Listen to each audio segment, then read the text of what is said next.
Guys, প্রত্যেককে আমার ব্লগে স্বাগত। তো আজকে কী করতেছি সকালবেলা থেকে তোমাদের সাথে একটু শেয়ার করতেছি।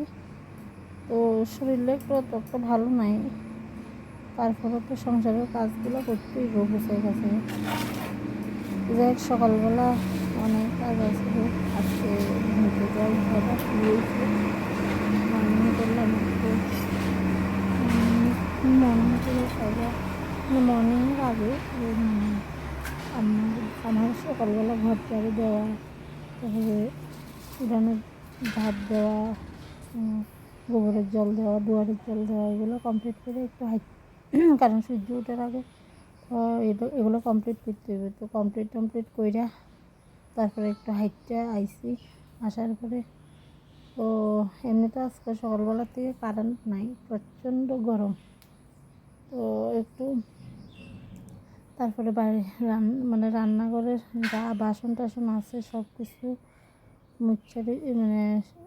সব কিছু ধুইয়া তারপরে ইচ্ছা গ্যাসের চুলা টোলা ইচ্ছা সেটা। তো সকাল সকাল আজকে অনেকটা লেট হয়ে গেছে গাইছে।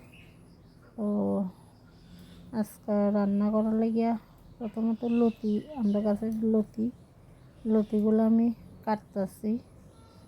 তো লতি আছে, কাঁঠালের গোটা আছে, তারপরে আনাজি কলা আর আলু দিয়ে রান্না করো।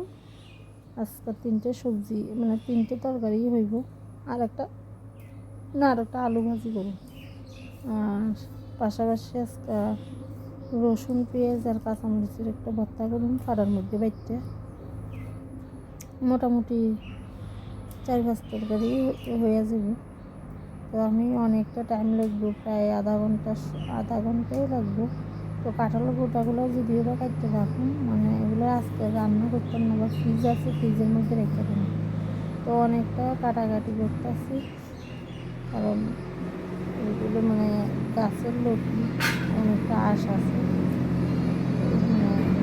এগুলো আঁশটি ছাড়াইতে পরে আমি যেহেতু রান্না করতে তো টাইম লাগে না, তরকারি কাটতে টাইম লাগে। যেহেতু লতি রান্নার ব্যাপারটা সবজি কাটতে হবে, তো আমার অনেকক্ষণ টাইম লেগে আমি কাটতে আছি। তো তোমরা কে কী করতেছো, কোথায় থেকে ভিডিওটা দেখছো অবশ্যই জানাবে।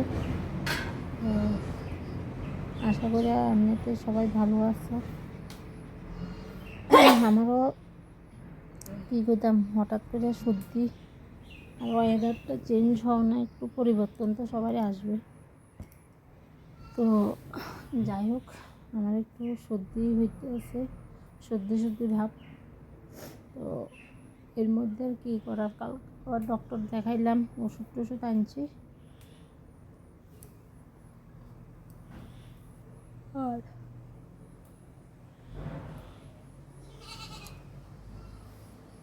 তারপরে এগুলো রান্না করতে তো প্রায় অনেকটা টাইম লাগবে। সব কিছু কমপ্লিট করে রান্না করিয়া তারপরে তো আমার ঘর মোছা যদিও বা হইয়া গেছে। আজকে হচ্ছে বৃহস্পতিবার, ঠাকুর পূজা দেওয়া থেকে শুরু করে অনেক কিছু। ঘর মুছছি, আবার আরেকবার মুছে নেব। তারপর কিছু কাগজ চোপড় ধুইতে লাগবো। এইভাবে আজকের দিনটা শেষ।